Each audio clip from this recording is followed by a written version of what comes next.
Before starting my usual tangent, y'all don't even let anybody have a damn decent conversation.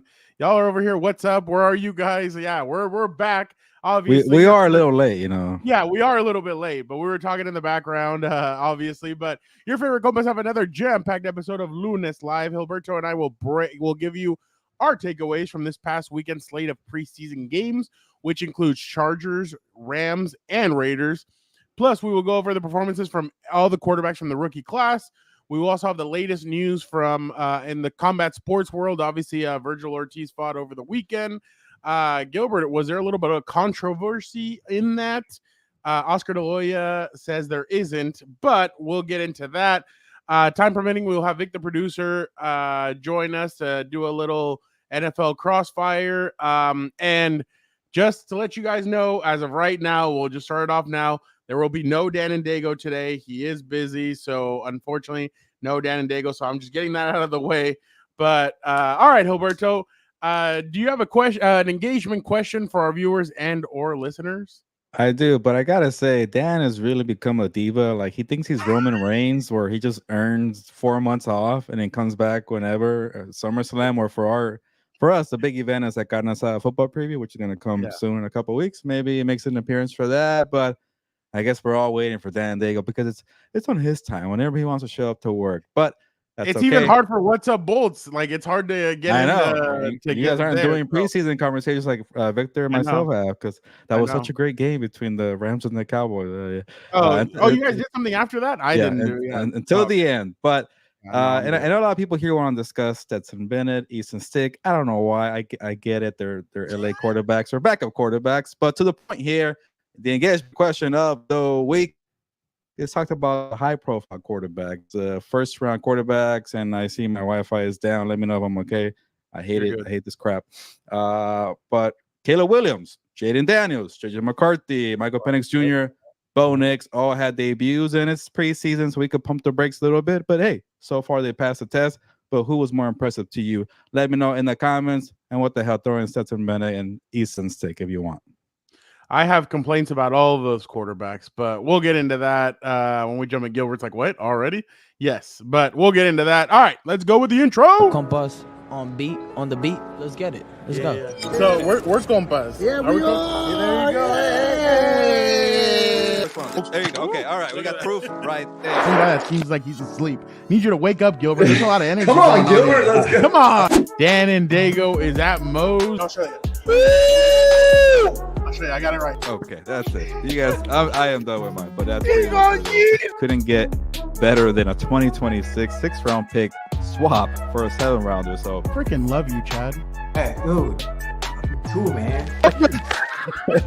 Compas on the beat, man. Derwin James signing off, man. Watch Compas on the beat, man.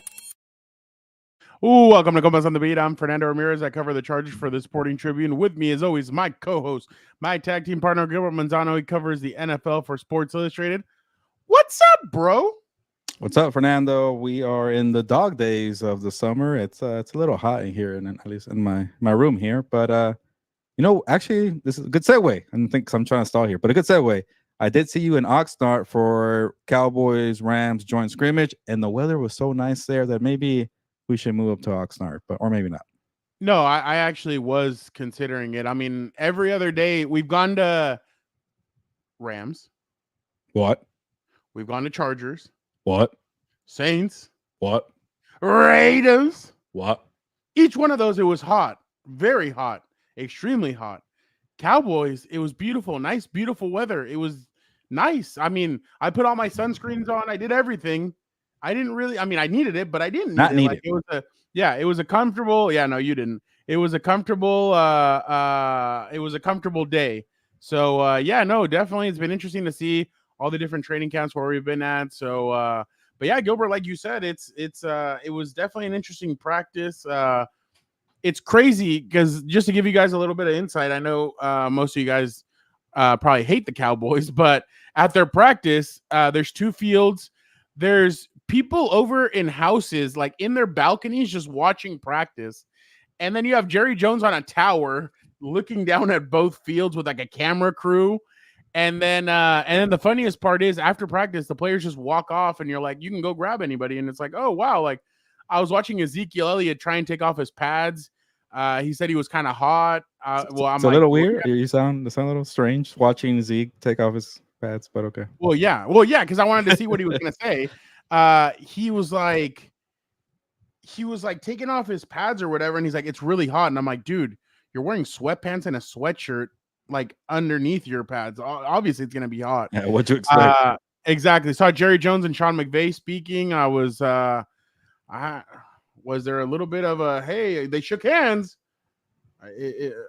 Who knows what happened? No, I'm just messing with you guys. I saw Sean McVay chatting it up with Dak Prescott, and then Jerry Jones held court. He went up and he's like, "Hey, whoever wants to hear me speak."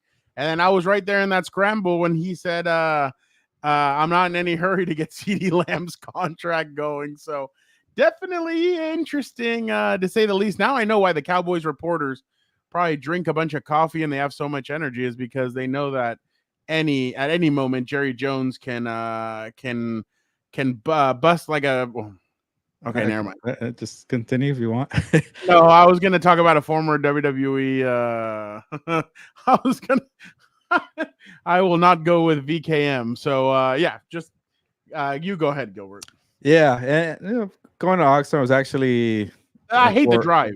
The drive was long, really long. I think I took longer in the car to watch a practice, which was like 2 hours and a half. It took me 2 hours and a half to get to Oxnard. But yeah, I think somebody said in the comments we look like tomatoes, and we all do have a little red on me, a little darker, and so did you, Fernando. But Oxnard was quick because they gave me news. CeeDee Lamb, no urgency apparently to get a deal done. So cranked out the story, and I went home for 2 hours. Look at that. That's my watch. What's it called? You can see how white I am. So iPhone watch. Yeah, iPhone watch. But all right, let's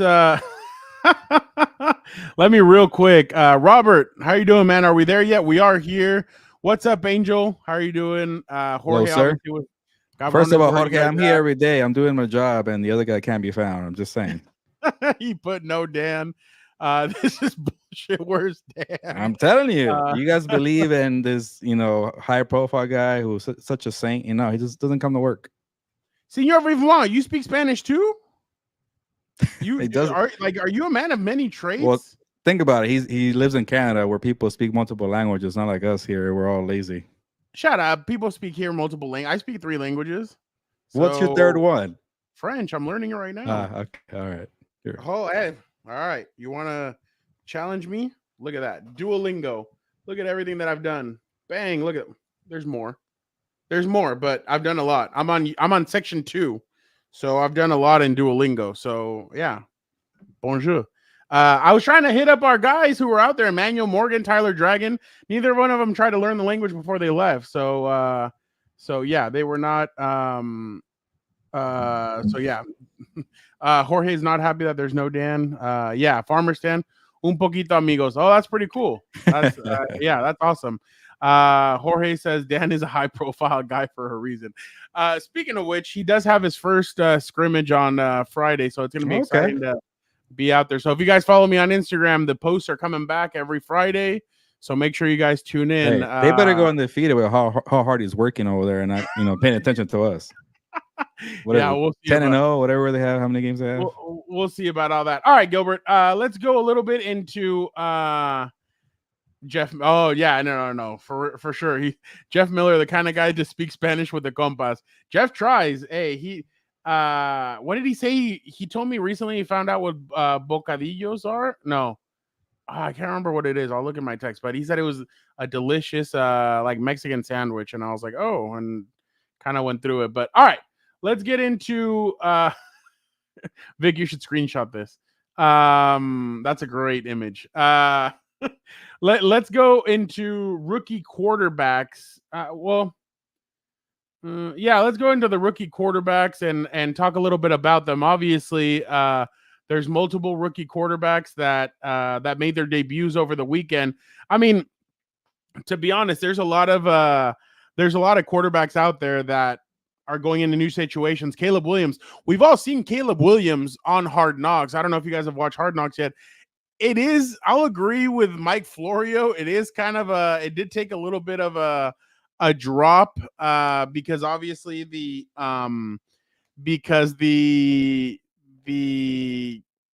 addition, obviously, when you have the addition over with what just happened with the Giants, and you're like, oh wow, every episode is meaningful. And here they're talking about, well, Caleb Williams learning the NFL, and then they bring the announcer out and from the Chicago Bulls, and they announce Caleb Williams. It's like, really? So yeah, it's a little bit of it was a little rough to watch, but you have Caleb Williams with the Chicago Bears. Obviously, you had Keenan Allen speaking highly about him, DJ Moore, Eberflus, all these guys. Jayden Daniels is with Washington. JJ McCarthy is with the Vikings. Michael Penix Jr. That one I have some interesting stuff about. And then Bo Nix with the Denver Broncos. Gilberto, are you back? I am trying. So let me know how terrible my frozen face was here. And I'm trying to go. All right, I'm gonna disappear. I'm gonna disappear one more time. But yeah, thank you, Jorge. I want to see it in a bit. But I'm gonna disappear one more time because I'm gonna go to my hotspot. I'm not gonna mess around anymore. I'm going. All right, I'll keep us here. All right, no worries. All right, let me go. All right, so obviously, while Gilbert's getting that worked out, so Caleb Williams this weekend goes up against the last weekend goes up against the Buffalo Bills. Interesting game. I mean, Caleb made one pass to Cole Kmet that I'm like, oh wow, okay, like this guy starting it off.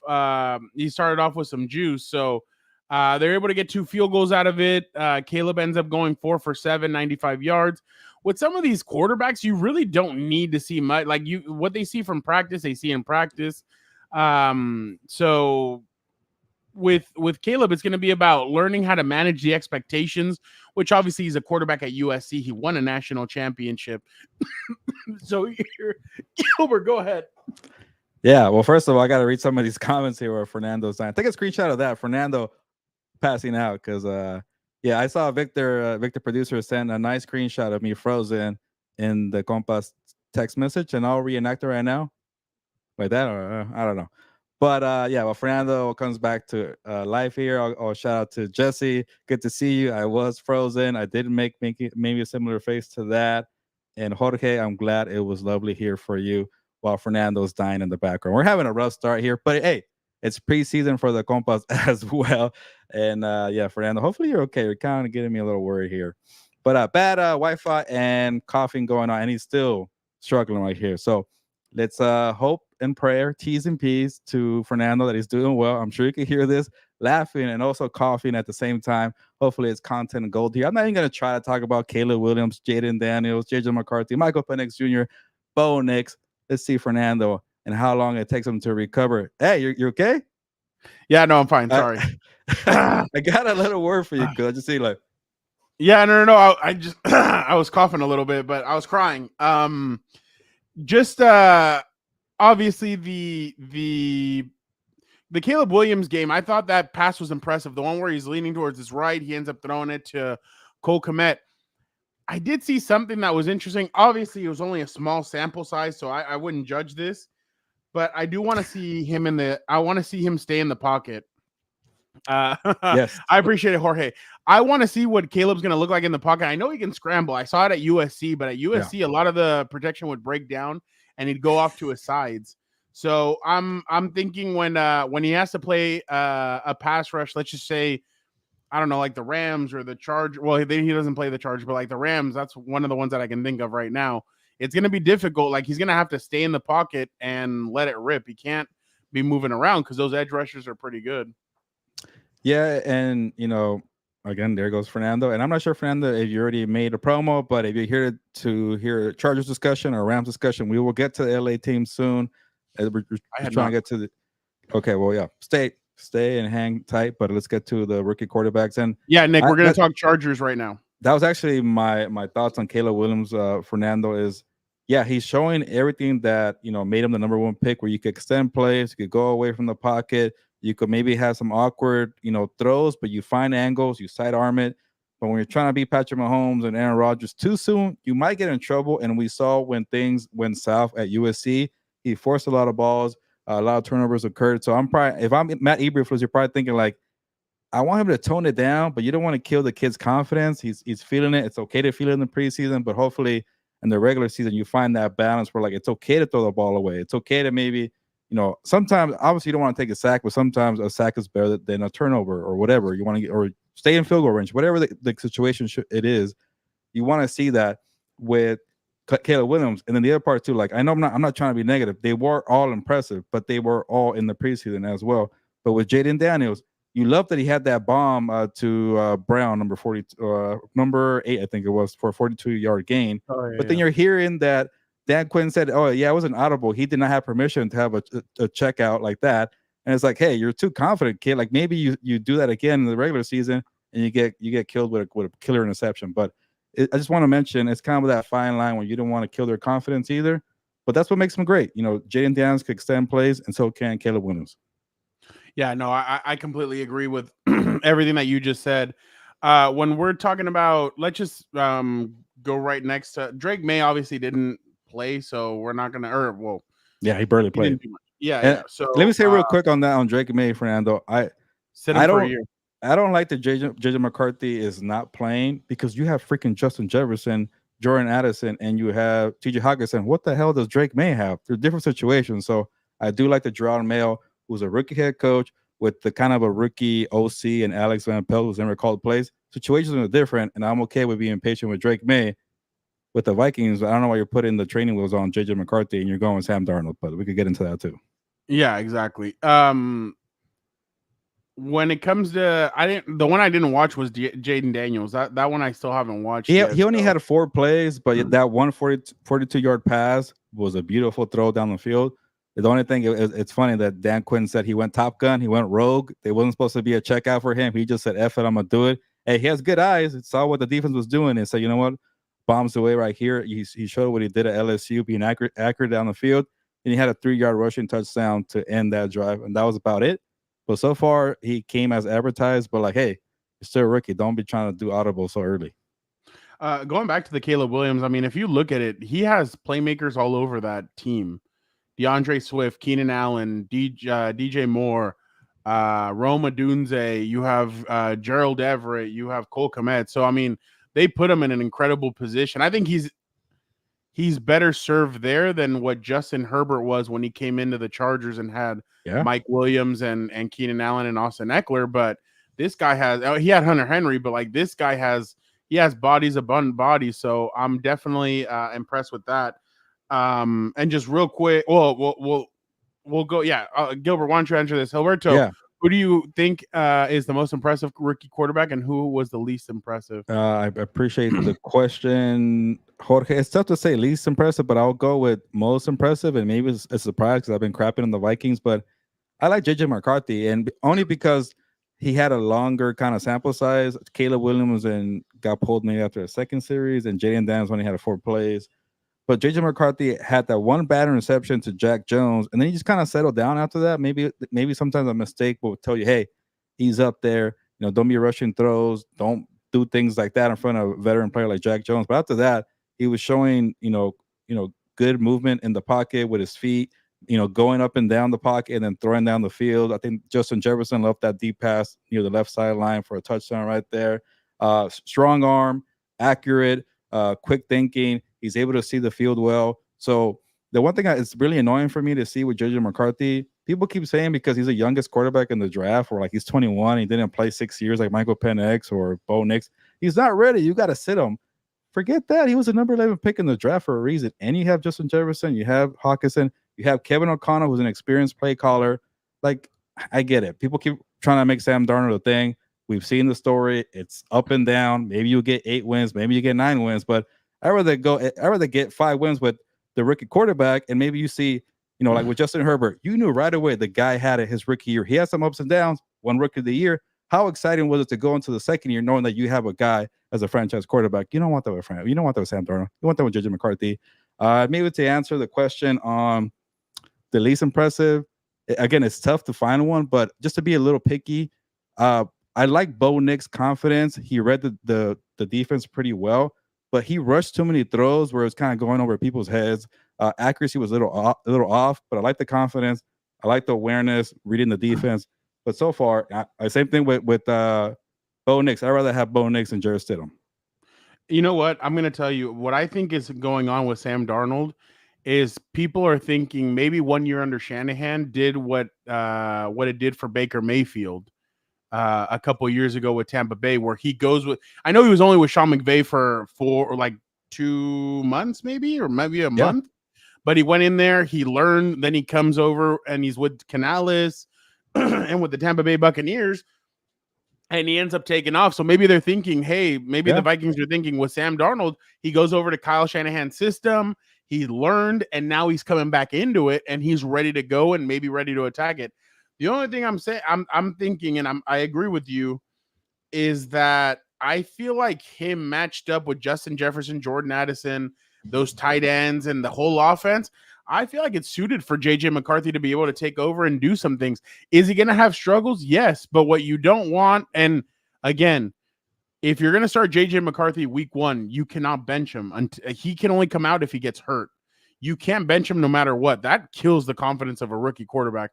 We saw it's happened before. Off the top of my head, I can't think about which quarterbacks, but we've seen it before where rookie quarterbacks get thrown in there and they get benched and they Zach go Wilson in. comes along. Yeah, Zach Wilson. A lot of guys, you have to go with the trials and tribulations. I mean, even Justin Sam Darnold with the New York Jets, by the way. Yeah, exactly. And I mean, Gilbert and I are going more off of the Justin Herbert thing because we both covered him that year and we both saw what was happening. But it would have been hard, I think. I don't know what Gilbert thinks. It would have been hard for Anthony Lynn to bench him when he said Tyrod is our starting quarterback. It would have been hard to bench him and then bring him back. Like, I'm sure he wanted to. Who knows what would have happened if Tyrod never got exactly. Well, no, I'm going based off of after the New Orleans Saints game.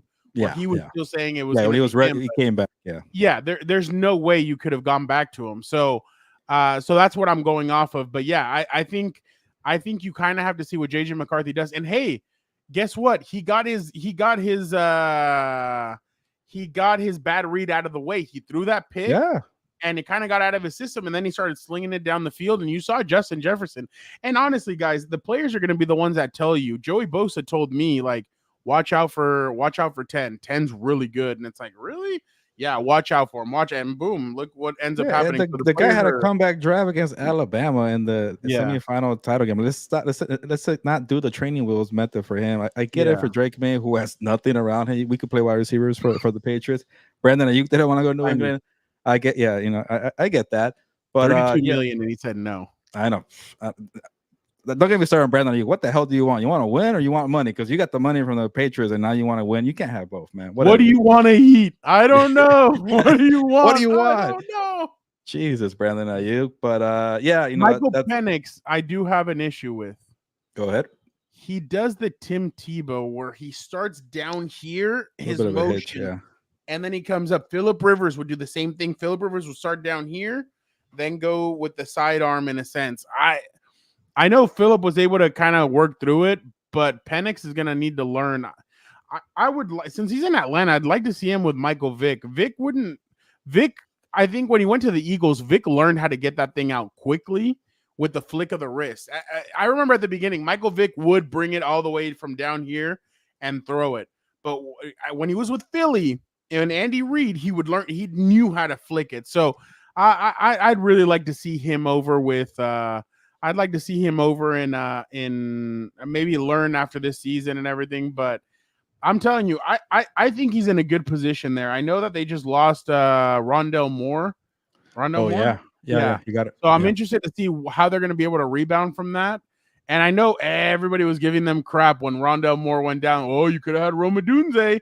Could have had Brock Bowers, but you decided to go with Michael Penix Jr. But I think I'm going to be honest. I think Atlanta's going to be the one that laughs at the end of the day.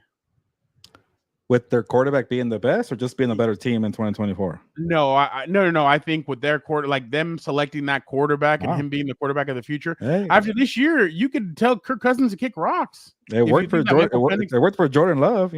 I bet you, especially after what we saw with what's his name. With Russell Wilson when he got traded to the Broncos, I bet you there's going to be a desperate team out there that says, and the Seahawks didn't have a contingency plan for Russell Wilson. At least here, these guys have a plan. They know who their quarterback is going to be of the future. So maybe after 1 year, Kirk Cousins, they make it to the wild card and they get kicked out, and they win the division and get kicked out in the wild card. Maybe they're like, you know what? Kirk Cousins, we know you can't win the big game. Yeah, you have all the ice and the swag and all that crap from the quarterback, but you're not the guy that we want. Kick rocks, boom, out of there. Let's go with the Michael Penix era. So I think what the Atlanta Falcons are doing is protecting themselves for the future, and I'm actually all for it. They kind of did the reverse Washington Redskins thing where they went and they got they had RG3 and they got Kirk Cousins as insurance. So I actually commend them for doing that. Hey, Victor, I know you're eventually going to ask us both predictions for the NFL season. I think Fernando already gave one away. It's saying Michael Penix Jr. is going to be the star from the quarterback class here and then eventually start next year. Is that what you're saying, Fernando? I didn't say that he was going to be the star out of this class. Okay. But there's always that quarterback that nobody really talks about. I think everybody's talking about all the other ones except for him. And I think with the OC that he has there and all that, I think he'll be in a good spot. The only thing is Zach Robinson. If that team does well, they're going to start coming after Zach for head coaching gigs. So it's going to be they're going to need to try and keep him. But that's what I'm saying. Yeah, I do think that Michael Penix is going to be fine in Atlanta. The only thing is we need to see what Kyle Pitts is going to be. We still don't know Bijan Robinson. And then Drake London, who are you? Like, are you the kind of guy that puts up the 1,000-yard? You're kind of like a Michael Pittman, or are you more of like a guy that is just an extra guy? So that's why I think fans really wanted Rome Odunze this year because they're like, well, we have two good young receivers, but I mean, they didn't decide to go that way. But did we hit all of them? I think so. Yeah. And well, before we move on to Chargers and Rams, Victor mentioned that we should do a promo. Check out my story on the rookie quarterbacks at si.com and check out Fernando's story on all 5 training camps in the Southern California area at the sportingtribune.com, right? Yeah.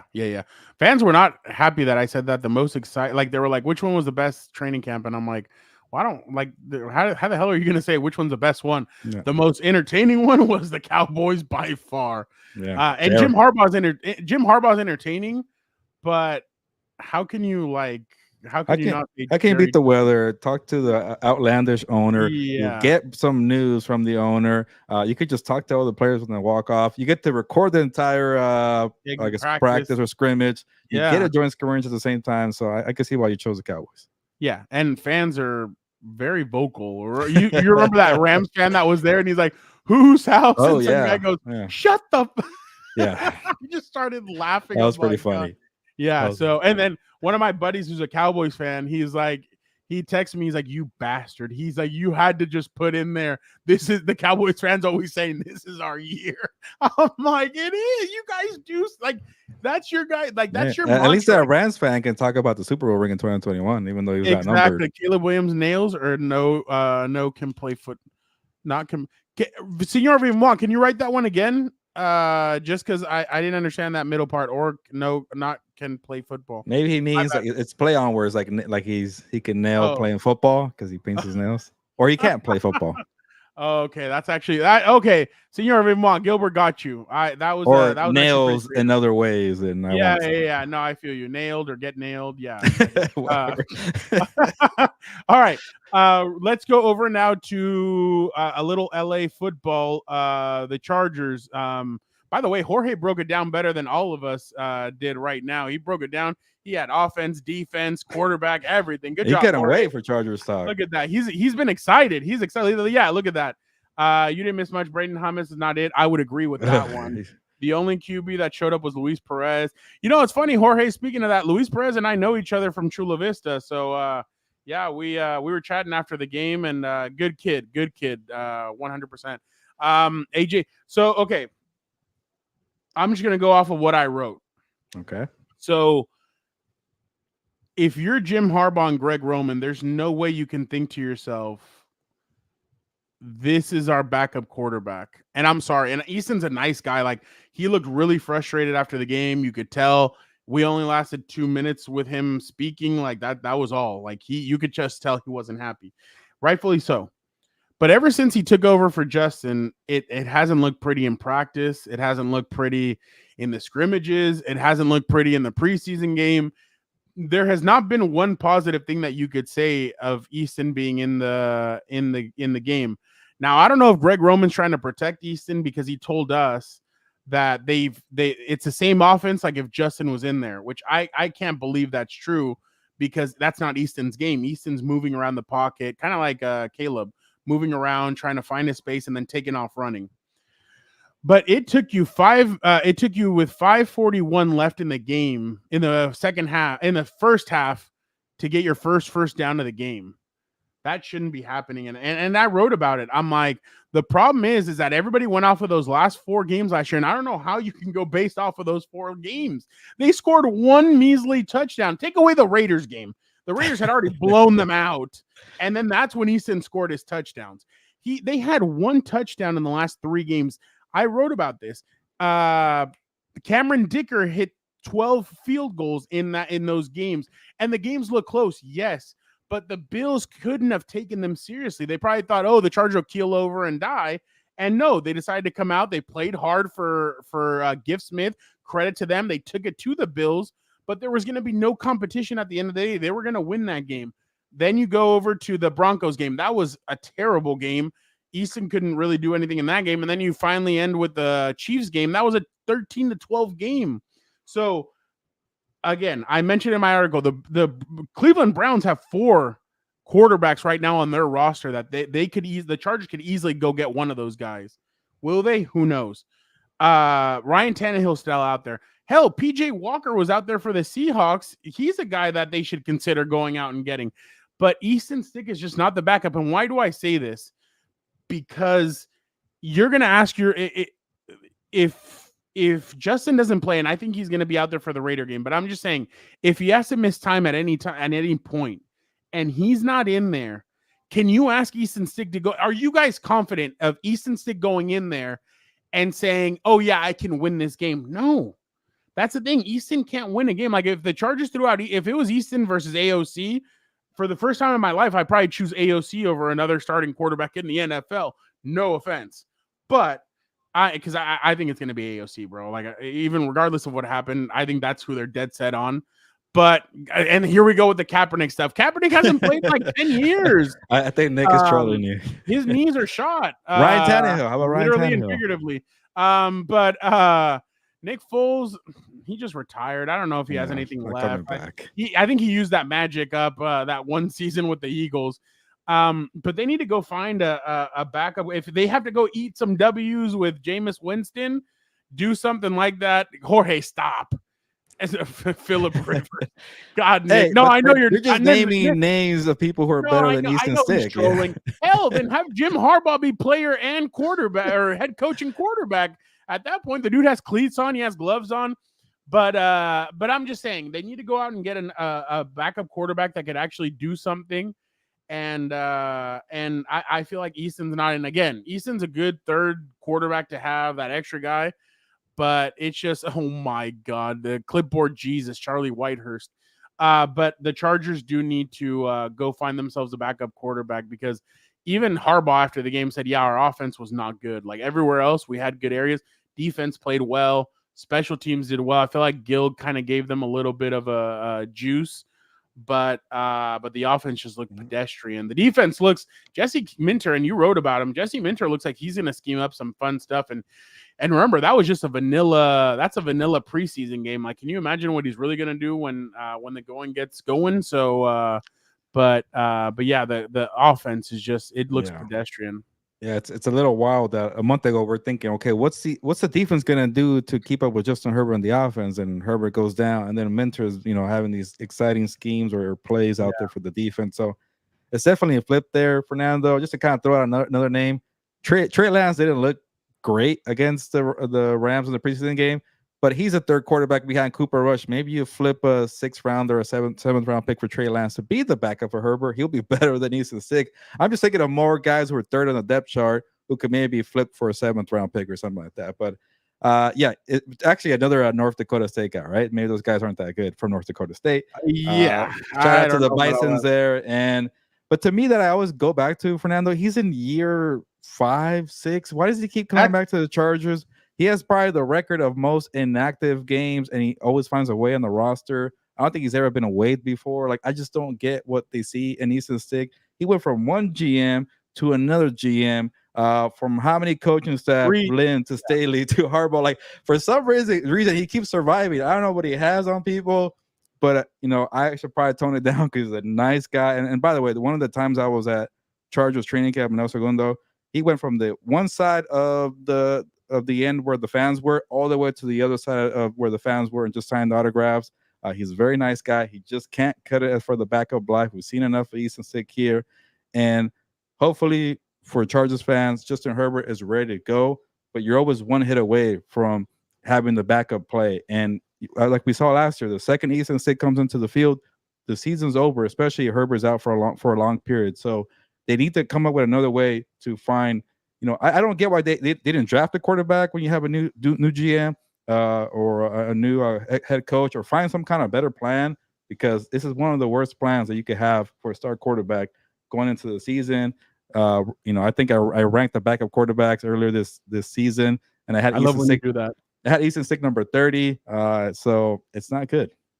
So I heard that this is how Jim Harbaugh is going to choose his next quarterback.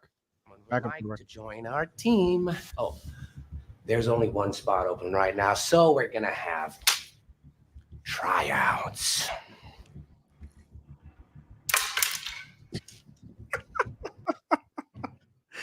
I don't know.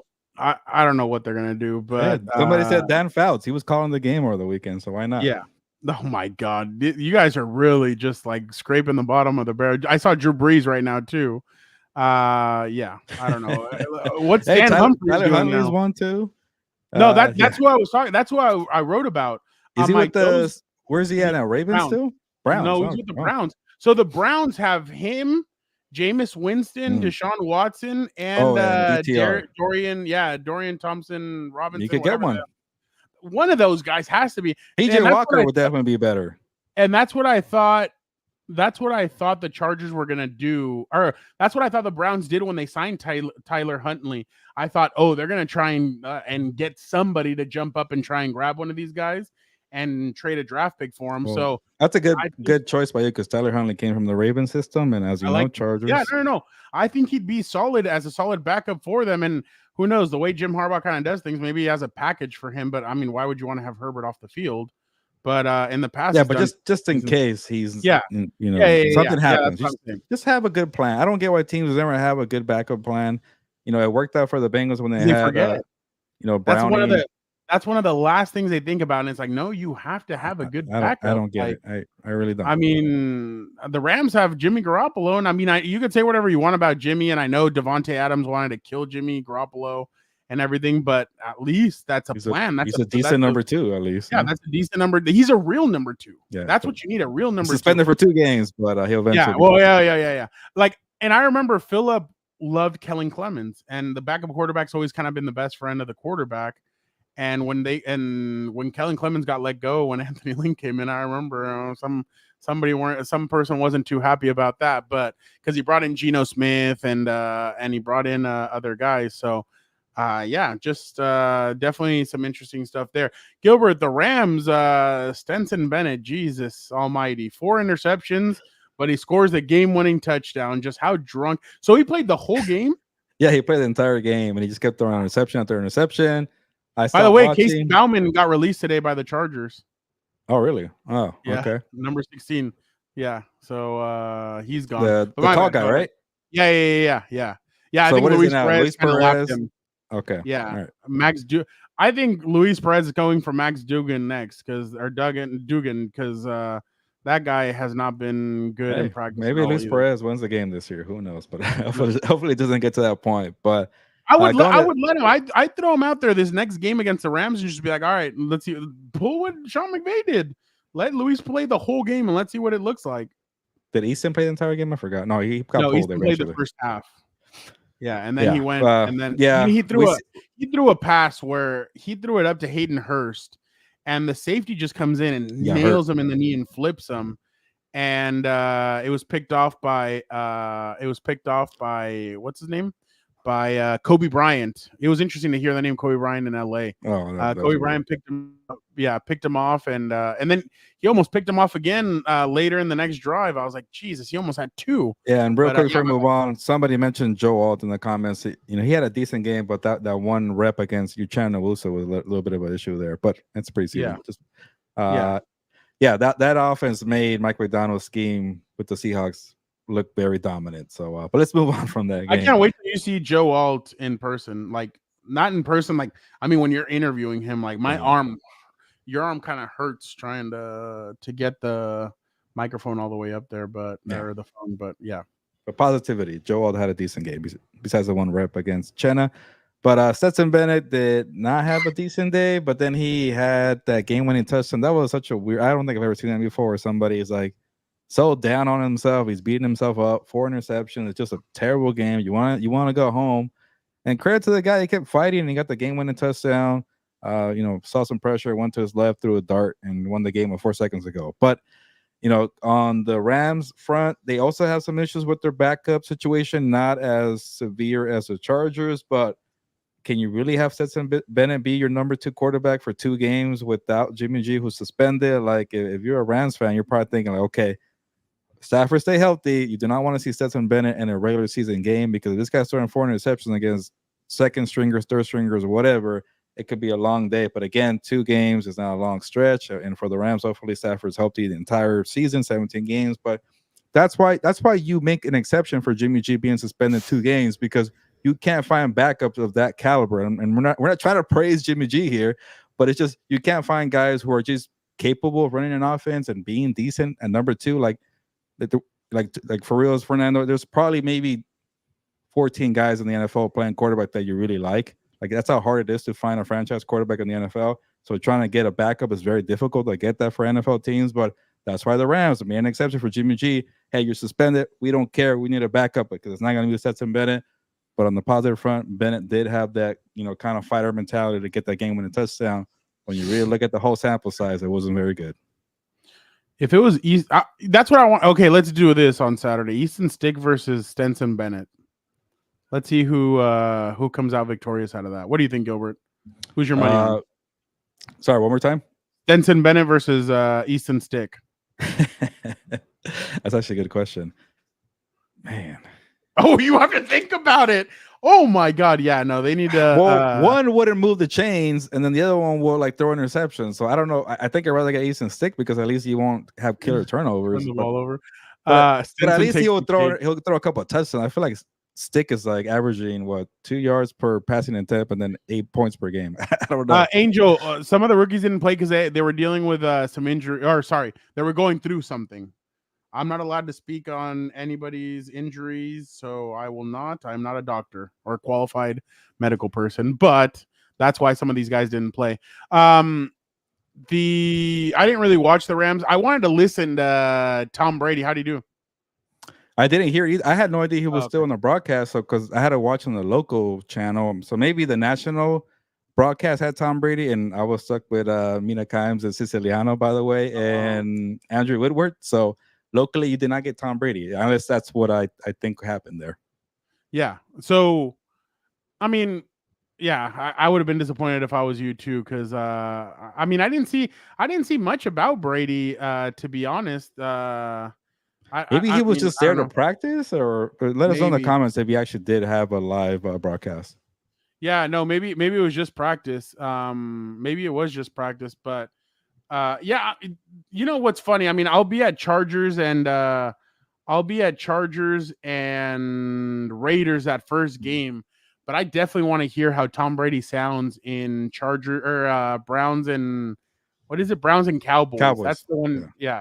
Oh yeah, it was a practice run. So I did hear. I think I saw that Colin Cowherd said that Tom Brady's been doing a lot of those practice runs at their Fox studios. Like, they watch games on TV or whatever, and he starts narrating them. So it's gonna be interesting to see when he's ready to go and who he is. He's gonna debut right away on Cowboys and Browns. Okay, why not? Yeah, I guess so. And by the way, he was at a country concert. I don't know. I forgot the guy's name. And came out with Mike Tyson. Yeah, it was. What's his name? Morgan Wallen. He was at a Eric, Morgan Wallen I concert. was gonna say yeah. Gary Whalen, but isn't it like a former punter for the or former long I snapper? don't know, but it was Morgan. It was, and then he was wearing a Max Crosby jersey, and then Max Crosby, I think, came out too. I think, or he was on stage. I don't or know, something but like that was cool. So, Get him Tom Brady and then Mike Yeah. Tyson on each side. Okay. and then I think I saw C.J. Stroud came out with Luke Combs in Houston for his concert. Man, So these yeah, it country was a guys bunch are of- just getting all the NFL players to Bro. come out, huh? I'm telling you, like, I think country's starting to take over the game. These guys are really coming out. It's and like the reggaeton full surge force. of 2016. Exactly. By the way, you know, it was in Rosarito this weekend. I thought you were going to go Baja Fest. I don't know. I don't You go to never heard of it? concerts. Oh, so a bunch of reggaeton artists go, and it's in Rosarito, and No, it's like Compas and beer. I could watch them in the comfort of my car, or I guess Yeah, there you go. listening in my car. So it's like a Coachella, but for reggaeton artists, basically. So yeah, those yeah, days are long gone for me. yeah, no, papas and beer and all that. What are other veterans that you're looking for in those two games if Stetson Bennett continues to falter? Jorge, I'm surprised you're a college student. You don't know what Baja Fest is? So what did you think about what James said? James said, "What other veterans?" I'm guessing for the Rams game or out there for 2 quarterbacks. games. No, what? Yeah, what other? Yeah. I'm trying to think because obviously Sean McVay doesn't like to play his veterans out there, but you know, I'm trying to think. But it was cool to The see offensive Jordan line's kind of a mess, isn't it? a little bit, but you know, I guess for Sean McVay, it's more about getting those rookies, getting those gems, those young players to produce. It was nice to see Jordan Whittington and Tyler Davis have some good debuts as rookies, but it'd be interesting though if maybe Jimmy G gets a run, but then you don't want to risk him because you need him to be your backup. That's how concerning it is that Stetson Bennett could be your guy, that you don't want Jimmy G to get hurt. So that was actually a very smart decision from Sean McVay to have Stetson Bennett play the entire 4 games. But like, if you're gonna be thrown into the fire and learn from 4 interceptions and deal with that mental burden, like, hey, shout out to McVay for putting that guy through all 4 quarters to learn from his mistakes, and it paid off because he had the game-winning touchdown. But James, like, Sean McVay is such a he has such a strange, or not strange, but unique approach to the preseason where, like, every time they had a kickoff, he told Cardi to kick it in the back of the end zone because he doesn't want to show any designs or play schemes with the new kickoff rule. That's who he is in the preseason. He's not going to show you anything. So it's always tough to kind of gauge Rams players in the preseason. But I thought that was hilarious. Like, I don't want to show anything in the preseason. Yeah, these veteran coaches don't do anything like that. We need Dan on a country stage. That actually, like, imagine coming out. If Luke Combs ever asked him to come out, I think Dan would like get hyped. Like, it'd be like I would equivocate that. I would say that's like Jason Kelsey like coming out. Like, that's how Dan is. Like, that same body build, like same celebrations. Wow, look at Jorge. How about a cross back into the States, coming back from Rosarito, but didn't go to party, just went during the day. Is Baja Fest? Is it safe? I mean, I have a lot of friends that go down there and they say it's safe and it's fun, but I mean, I guess it just like depends on what you're down there for, in a sense. But if you just go down there for the vibes, I think it's a good time. Literally waiting in the car as you stream. Oh, that's awesome. Are you like in the We're like, a real one, Sentry? Are you in the Sentry, or like do you have is it like regular border or sounds like he's waiting in the long line there. Yeah, I can't do that. I Mother Teresa could ask me, and I would be like, "Yeah, sorry, I can't. I'm not gonna pick you up. You have to get down, and you have to walk across as I go in through the Sentry." Which you maybe do that one time. Oh yeah, you and Eric. Yeah. That was actually pretty funny. Compas on the beach. But long line. Damn, Jorge, that sucks. No, we appreciate you. We're hoping that we make it better for you. But all right, Gilbert. Anything? Oh, the Raiders. So what do you make of that? I don't know. Like, again, like they had decent performances. It's preseason, but it's like you don't see like a guy pulling away just yet. And it's like I'm starting to lose interest in this quarterback, competition. Like, nobody's excited. At least with some of the other teams, you have a first round prospect you really want to see. But like, I've seen enough of Minshew to know he's going to be a kind of a backyard guy. He might give you some bonehead mistakes here, and it will give you a fighting chance. But you're going to probably end up with 8-9 wins like they did last year with the Colts. And Aiden O'Connell, I get some Raider fans want to push his upside. I just don't think the upside is all really there. But if he somehow becomes a guy who could just manage an offense and limit the mistakes, like, he just seems like a more conservative approach. But then, like, when you're just too safe, like, that's going to annoy Devontae Adams. I feel like when you got Brock Bowers and you got Michael Mayer and you got Zamir White, you want to push the ball a little bit. That's why I'd rather go for Gardner Minshew. But I get it. There's some kind of mystery there where you want to see the upside on Aiden O'Connell. You know, sometimes you do get a 4th-round pick or 5th-round pick that does something, but we know most players in the NFL, quarterback-wise, the ones that make it are 1st-round picks, 2nd-round picks. And you do have your Brock Purdy, your Tom Brady every now and then. So I'm not trying to, crush the guy, but I'm just not excited for it. I think the Raiders might be in danger of, wasting a good defense where, you could have maybe got a better quarterback to assist a defense. Like I've seen way too many times, like the Jets are a perfect example. You have a top 10 defense. They're just killing in the first 2 months of the season. They're sometimes they bend but don't break. They're just stopping after stop after stop. And then by the time November comes around, you get tired of doing the same crap. You got to bail you out again. You want us to do the heavy lifting again. And then the defense starts breaking. And then you end up being 7-11 or 7-10, whatever the heck it is now. And so for the Raiders, they kind of see mediocre land. But it'll be nice if maybe Minshew takes that job to add more excitement. Or maybe we're all wrong on Aiden O'Connell and he does more of what he did against the Chargers and the Chiefs. Delbert is asking, what was your update on the Cardinals? Yeah, well, that was one of the quickest practices on my camp tour. I feel like I got down there and like 30 minutes later, Jonathan Gannon's like, all right, that's enough there. So I saw one reception from Marvin Harrison Jr. and Kyler Murray, found them in the back of the end zone. It wasn't the most difficult play, but I think Marvin Harrison Jr. had to break away from his defender, turn his head around real quick before the ball even came out, and he caught it. So that kind of tells you they have good chemistry right there. I am very high on the Cardinals offense because I really like their offensive coordinator, Delbert. Drew Petzing, I think he's on the rise for an offensive play caller. He might even be head coach in the NFL. Like this guy, just talking to him, he got to learn under Kevin Stefanski. He got to learn again under Gary Kubiak, Norv Turner, a bunch of other guys. But he's been around like where he paid his dues, and he really took off last year without Kyler Murray, without Marvin Harrison Jr., and just had the guys compete under the scheme. When that game plan for Joshua Dobbs against the Cowboys was amazing. So he knows how to cook it up. So I'm very excited to see what they do with the healthy Kyler, with Marvin Harrison Jr. being there. You got 2 good tackles in Paris Johnson and Jonah Williams. The interior is a little suspect. If James Conner stays healthy, you have a good rushing attack. You got the rookie Trey Benson. But all the question marks go to the defense and Jonathan Gannon. Do they have enough talent? I don't know if they do, but they might be a little feisty. Going back to what I said about AOC, I feel like he's going to be the starter just because I feel like the Raiders are going to have him come out there, and they think if we let Minshew start and then we have to bring in AOC, his confidence could be shot. They know that Minshew's been a backup before, but I could see if Tom Telesco wanted to go with the guy that he brought in, the guy that was with Shane Steichen last year, the guy that's proven that, honestly, I didn't think he had a bad season with the Colts. The unfortunate part is I think the Colts should have made the playoffs last year because there were like 1 or 2 games where Minshew just screwed up at the end. And like that game against the Houston Texans at the end of the season, he should have had that one on Saturday Night Football. He should have had that win. There was a weird fourth down. He kind of overthrew it to the running back. Yeah, but the running back could have caught it too. Exactly. So there's just like weird stuff that always happens with Minshew like that. But I feel like how they can win, who can they win with more? I think it's going to be Minshew. Who's going to start? I think it's going to be AOC. Do I think Devontae Adams will be on this team halfway through the season? I do not.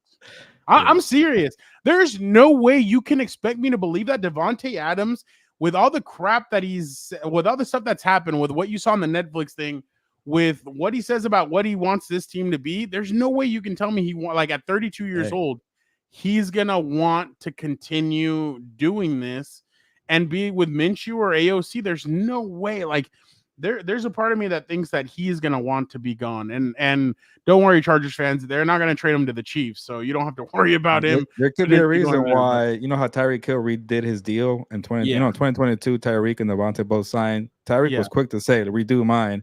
You're not hearing that with Devontae because it's not a guarantee he wants to come back. So you might be onto something there. And if we saw what happened in receiver, he got really frustrated. Fernando, but I'll make a prediction here. I say you're going to go back and forth between Minshew and AOC during the season. They're both going to get starts, and it's going to be a headache. I wish the Raiders were on Hard Knocks. I wish they would do what did he do? What's his name? When he sat down Baker Mayfield and he told him you won the number 2 position. And on Hard Knocks, God, What's his name? Oh, He used to be on the coach? Bengals. Yeah, Hugh No, not Jackman. Hugh Jackson? Douglas. No, No. Hugh Douglas used to be for the Falcons. I think it's Hugh Jackson. Jackson. Hugh Jackson. You're right. Hugh Jackson. Yeah, that I remember when he did that, when he sat down Baker and everybody's like, "What? You're gonna sit him down and let him know that he's the number 2?" But that's just my opinion. But all right, Gilbert, real quick, let's jump over to UFC 305. That's this Saturday. Hopefully, I make it back in time. The game's at 1. Hopefully, I make it back in time to watch the main event. That is Israel Adesanya versus DDP for the middleweight championship of the world. By the way, I heard The Undertaker on Logan Paul's podcast, and he asked him about that entrance. He's like, he could have done a little bit better with it. It was cool. It was awesome. He's like, but he could have done something better with that when he mimicked my entrance. It could have been. I didn't like it. Yeah. So leave that to Taker. Let him do his thing. I think The Undertaker felt a little. I think The Undertaker was trying to be nice, but I don't think he liked that Adesanya did his entrance, even though it's obviously him paying homage. But Gilbert, in this fight, you are the combat sports expert. Who do you have in this one? Is Adesanya over the hill, and we know you and I were both there when DDP was saying all that stuff. We were at was it which UFC was it? 298 when he was kind of talking crap about Adesanya and Adam Hill was like, yeah, it was like a year ago. Yeah, it was in the summer. Yeah. 298. So what do you think? Who takes this one? Yeah, I wanted to do a quick prediction here because this is the biggest card of the Combat Sports Weekend. There's not really much in boxing, and I haven't gotten around to watch it, but I want people to hear about Virgil Ortiz. Virgil Ortiz is an up-and-coming boxer who apparently gave the Fight of the Year contender, so I got to check that out. But let's highlight UFC 305. And like you mentioned, Fernando, the storyline before was DDP was a challenger. Every time I say DDP, I think about this. Dallas Page. But he was a challenge. He was that too. He was a challenger who kept saying, "I want to fight Izzy, and he was a champion. And then things took a turn, and somehow DDP became the champion. He beat Sean Strickland because Sean Strickland beat Izzy. That was also a controversial finish, but somehow here we are. And I always wanted to see these guys fight because of what he was saying, talking trash when we saw him in Las Vegas. And like, okay, where's Adesanya going to go from here? He lost the belt, and here we are today. So he does have some good skills, like you said, Fernando. You didn't think he beat Sean Strickland. I've never been a big Strickland fan, but hey, he got it done against Izzy. So, these guys are all beating each other up. That's a beauty of the UFC. But I think, like Jorge is saying, I think Izzy still has plenty left in the tank. He's a young fighter, but also a very seasoned guy. So maybe sometimes that catches up to you. You get a couple L's like he did to lose a belt when he lost to the monster Pereira. But I think Izzy I think he's a better fighter than DDP, but he did surprise me to win that belt. But like you mentioned, it was a little controversial. Yeah. No, I mean, I don't really know who to go because I didn't like DDP against Sean Strickland. They said that he won, but I didn't see it. So I'm gonna go with you guys. I think Adesanya gets this done, especially with all the trash that DDP's been talking. I'm the real African. I'm telling you. I'm hoping that Friday they don't hit each other like when they're actually like doing the face-to-face and something happens. But I think this fight's going to have everything. And I think we're going to get one of those moments. I think it's going to be knockout. And I think whoever knocks the other one out, they're going to stand over the body and kind of look at them and talk crap. So I think we're in for some fireworks with this. When you get some bad blood, you want to watch. So that's good. Hey, are you trying to tease the next WWE pay-per-view? Well, after the Bash in Berlin, it's Bad Blood. So yeah, is that a new? It used to be back in the WWF. It used to be Bad Blood. It used to be called Bad Blood, but supposedly that Cody Rhodes was teasing that a lot of hip hop artists might show up to Bad Blood. That they're going to be doing something with hip hop. I'm like, Atlanta. Yeah, so I don't know. Yeah. I don't know what I do like when they bring back old names, like was it like No Mercy or like No Way Out, things like that. Yeah. I used to love No Way Out. I thought No Way Out was badass. By the way, I'm really disappointed. I'm not disappointed in WWE. I'm disappointed in the fans. You are the reason why WWE is going, instead of having Survivor Series in LA, they are going to Vancouver. They're saying that all these international fans are making the cameras tremble when superstars are coming in, when stuff happens. Like, can you imagine if, and I'm sorry, and I thought Cleveland disappointed me a little bit. Can you imagine if that would have had like Baltimore the next night was on fire? Like last Monday, Baltimore had it going. Can you imagine if they would have done Roman's like return in Baltimore or even in Europe? It would have been magical, but whatever. All right. I digress. I'm just I'm really I'm not frustrated. I just think that the fans in the United States need to do better to get this going and have fans excited because sources Lions running back Jamari Gibbs suffers a hamstring injury at practice today. Everybody's dropping. Yeah, I don't know. But all right, let's bring in Vic, the producer, and talk a little football. Vic, how you doing? Doing good. Here, let me just change one thing on here. It's kind of bugging me. Here we go. There we go. That's all. Yeah. It's good to be here, guys. How you guys? Good seeing you, sir. You're wearing a hoodie in the summer. I know. I had to come in. I got home late today, so I just put in the first thing I saw. So one of those days where you had like a ketchup stain on your shirt, so you had to wear a hoodie. Yes, exactly. I do that pretty often. Yeah. So if you see me, by the way, I am so angry that we're trying to make the U.S. Men's basketball team be like underdogs, and oh my God, they got this done. Like, get the flipping hell out of here! Like, they're not underdogs. Like, they almost lost to Serbia because they were lazy. I honestly, that was the first basketball game I've seen in a long time. I did enjoy it, but you're right. You shouldn't be having Steph Curry bail you out against France. Oh my God, Wembanyama though. Man, that kid is really That was a fun game. It's been a minute for me to watch. I heard that stooge Nick Wright.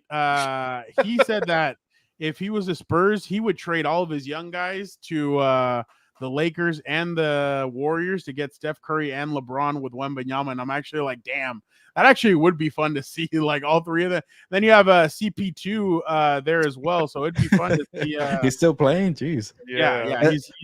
I think he's going to help Wembanyama a lot, to be honest. And one thing, speaking of why I don't watch basketball anymore, I think I made the right choice of not watching basketball anymore because all the good players in that game are the old heads. When I used to watch, Steph Curry, KD, and LeBron were still the best players. Tatum so can't even Anthony. People were making a big deal out of Tatum not playing. He's like, he's the first. Step up, kid. By the way, Tyrese Halliburton, stand up. Did you see? He knew his role. He knew his role. I love that. Give me more of that. That's what I want. Let KD, Steph, and LeBron do the work. Whatever. But if you complain about minutes, go earn the minutes. And I'm like, this is why I don't watch basketball. These kids these days. Even Gilbert Arenas was saying that Steve Kerr had this was the worst coaching. I was like, they won the gold medal. I thought that was a good rotation. Anthony Davis was doing all the dirty work. That's why Embiid was on the bench. That's the way it should be. But that's one game I watched. That's my analysis. But I just don't get all the people crying. I keep seeing all these like, oh, why isn't Tatum playing? Like, he won his ring. He's okay. Yeah.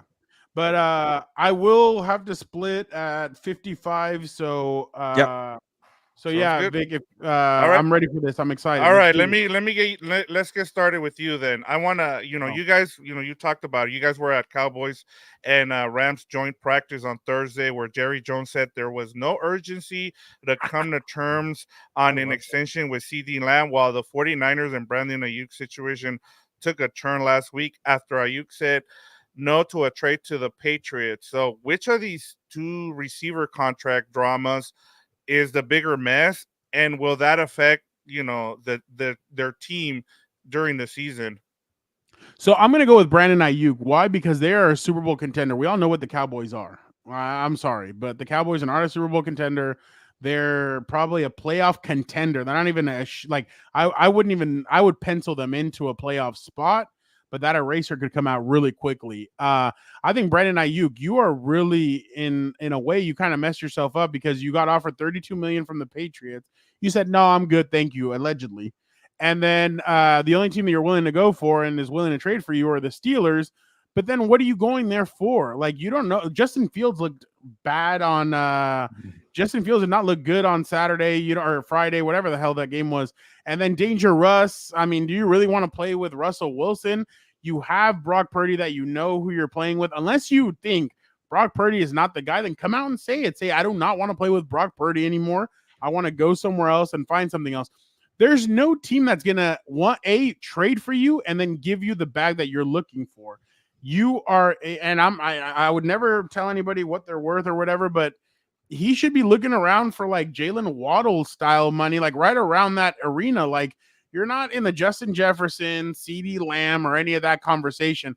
Again, I'm going to go back and I'm going to say you were kind of screwed in the Super Bowl. There were 3 or 4 times where you would have had either a touchdown or a big gain. I remember I watched it back. You were open a lot of the time. I get the frustration, but you guys are on the cusp of potentially being a Super Bowl winner. You guys drafted a receiver. You have Deebo Samuel, you have Christian McCaffrey. You guys still have, and then you have the issue now that he didn't create it, but Trent Williams is now not there.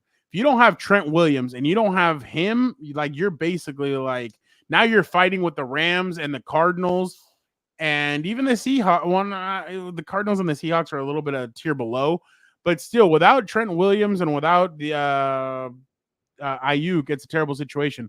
But I think Ayuk is the one that is the bigger mess just because you are a Super Bowl contender.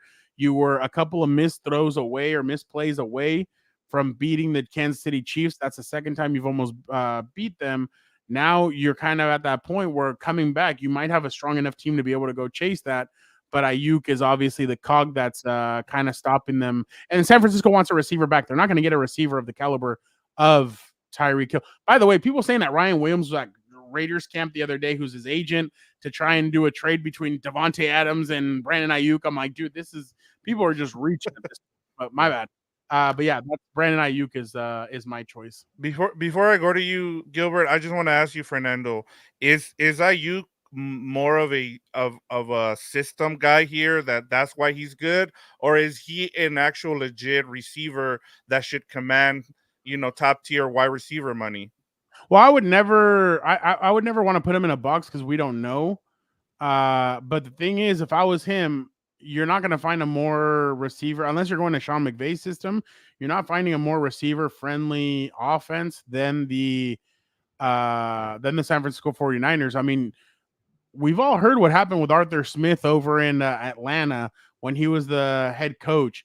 You've heard some of those stories. Are you really willing to risk to go over there? And then here you're kind of in a sense like receiver one in a sense. Like I get Deebo Samuel is the go-to guy, but they hand it off to him. They do other things with him. You've kind of been that receiver that's kind of made that engine go in a sense. Over here, you're going to be with George Pickens. Do you want to play second fiddle to George Pickens? And I mean, I guess you could say, oh, well, he's playing second fiddle to Deebo Samuel. But no, I think in this system, he works well in the 49er system. I just think it'd be a shame if he left. But to answer your question, I just don't know, because if he gets traded to the Steelers and then he plays bad, then you'd be like, okay, yeah, he's a product of the system. But I think he must think to himself that he might be, and that's why he's kind of trying to cash out before he goes somewhere. And I think they need to work it out, though. I don't like this whole trading thing. They need to work it out. Gilbert? Yeah, just to agree with Fernando, and I'll say your line, Fernando, you were so Nick right in a lot of things you said right there. and just to put a bow on CeeDee Lamb and the Cowboys. Like the Cowboys, you have no shot at all without CeeDee Lamb. Go get the deal done. I think they will.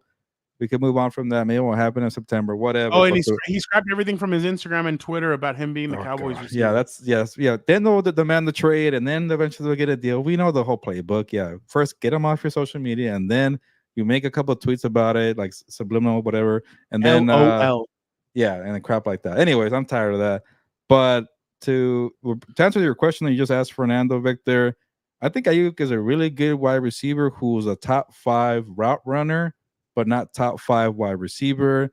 And, I'm not trying to bring shade here, but I think Ayuk is one of these guys where he's really good. Like when you think about Keenan Allen and Mike Evans, you never thought that's a top 5 wide receiver in the NFL. There were some points where they were really, really that good where you could have a conversation, but I don't think Ayuk is going to be Jefferson. He's not going to be CeeDee Lamb.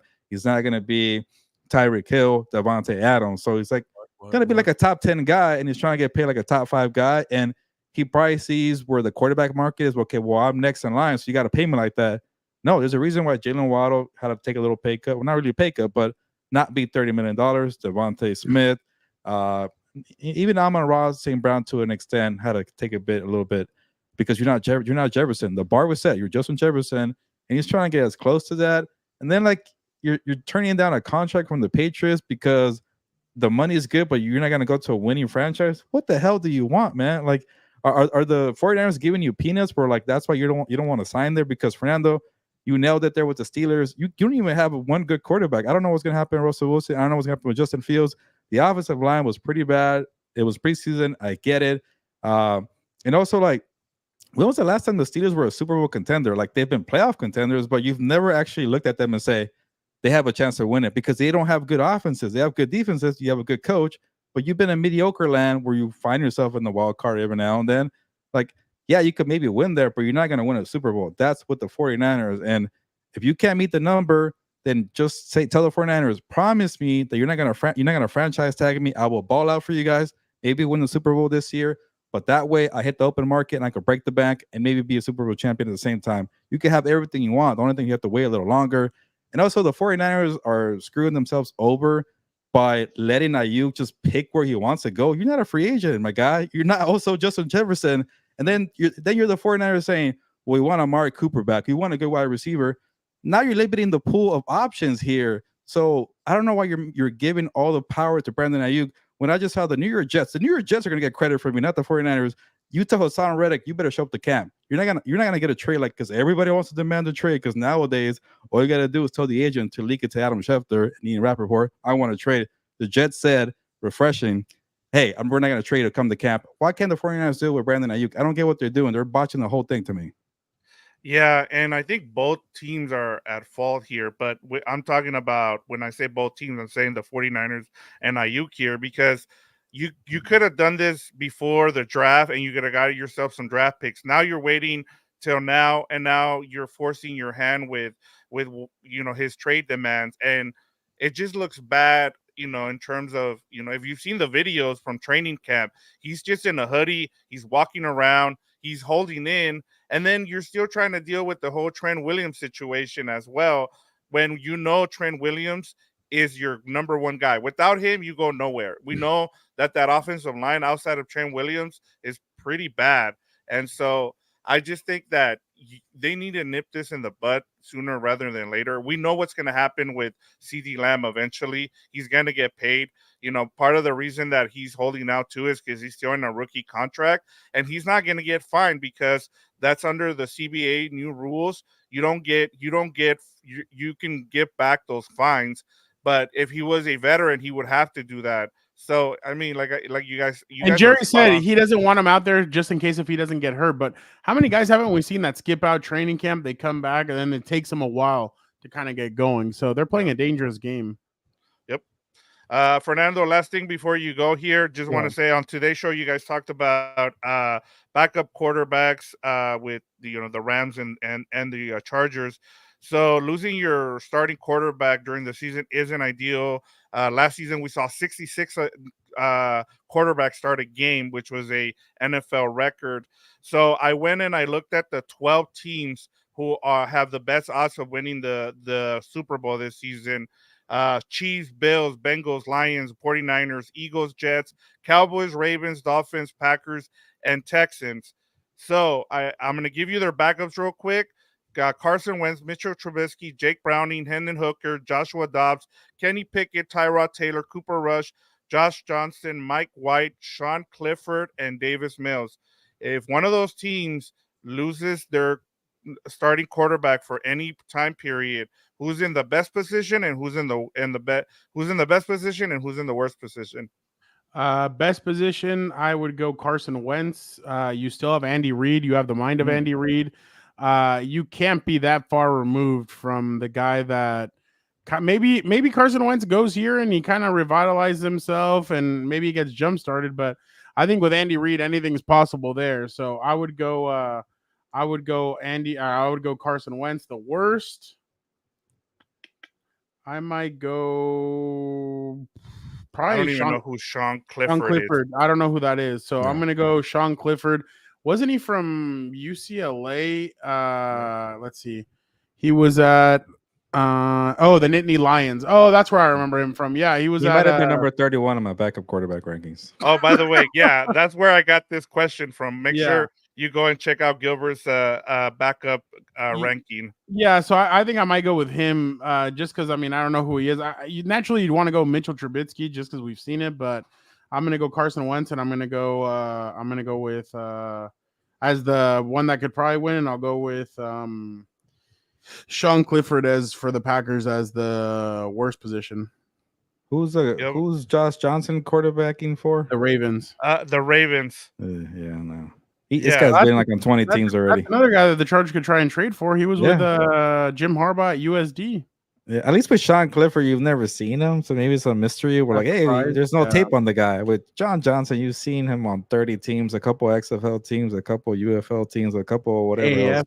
AAF teams. So Lamar Jackson hopefully stays healthy, and that hasn't been the case. So what do you do in Baltimore Ravens? And then my pick for the good quarterback is Jake Browning. He was number 1 on my backup rankings. I thought Jake Browning I Crow last year. Over Minshew. Number 2. Because I've never seen Minshew have the type of stretch that Browning had. And they weren't winning all the games, but like some of these numbers were, I'm not trying to be a numbers guy, but they were similar to Joe Burrow. He was running the scheme, Zach Taylor. He was utilizing Jamar Chase. He was just doing his job and playing at a high level. He outplayed Trevor Lawrence in the Monday Night Football game when Trevor Lawrence got hurt at the end. Yeah. So he had his moments there. I'm sorry to bother you, but one of the things I found out just kind of doing some research about why Jake Browning was really good was because he was running their offense, which you couldn't do with Joe Burrow out of shotgun, and he was getting under center. So I thought that was big. Like Jake Browning getting under center was. And Joe Mixon started playing better too. So you're right. They were playing under Burrow center. Had a hand injury, right? That's why he couldn't get under center. No, his foot. Remember? He had the calf. Oh yeah. I just remember. He's always getting hurt. Hopefully, he stays healthy this year. But I thought Jake Brown did a nice job. And last year was more like we never seen the guy play. Now we have, and I think that's why I had him, number 1. And that's why I chose Johnson because Clifford, I've never seen him play. I don't want to fall into the trap of Jake Browning, but I don't think it's going to happen again. But give me Clifford or either Johnson or Clifford are the worst, and give me Browning for number 1. But that's a good pick on Wentz, Fernando. I forgot he is playing with the Chiefs coaching staff. There you go. All right, Fernando, go ahead and close us out. All right. Again, we appreciate you guys so much for checking out another episode of Compas on the Beat. Again, yes, no Dan and Dago, but we still brought it. We brought the heat. Victor producer, Gilbert Manzano, and myself. Always a lot of fun jumping on. Next week is the 19th. We'll have some UFC stuff. We'll have some WWE stuff. I think even though it's been a week removed, we'll get Gilbert's thoughts on Virgil Ortiz. And I have a couple of boxing questions. Yeah, I got to watch it again. Or watch it again. I have a couple of boxing questions. I heard Oscar De La Hoya on an interview this last week. It was about an hour and a half long, and I want to get Gilbert's thoughts on some of the topics that I want to talk about Canelo and Turkey. Oh, no, he didn't talk about that. Oh, yeah. We got to talk about that. So we'll bring some of that. We'll see if Dan joins us, but if not, the three of us will bring this thing home, and we'll have a lot of fun. As we always do, but make sure you guys are on the lookout, hit the notification button, and make sure we have a cool interview dropping tomorrow. So make sure you guys check that out. It'll be a fun one. So make sure, especially for you fantasy football people, make sure you guys tune in because it's going to be a good one. But again, thank you so much to thank you so much to Senor Vive Moi. Thank you so much to Robert D, Angel, Jorge, who was listening to us from the border. We appreciate that. Robert, Jesse, 619 Cali Factor, who said, he said Ravens flock Super Bowl champions 59. Is that this year?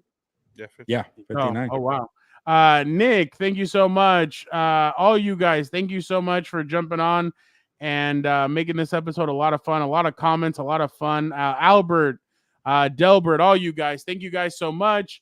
But for the time being, we're going to get out of here, and we'll be back next week. So, Gilbert, ¿sabes qué? Vámonos. Yeah, let's get out of here. And Angel, I know I was going to get in trouble with this comment, but I said no shade, so don't be too mad at me on that comment about Keenan Allen. But on that note, ya nos vamos, pues.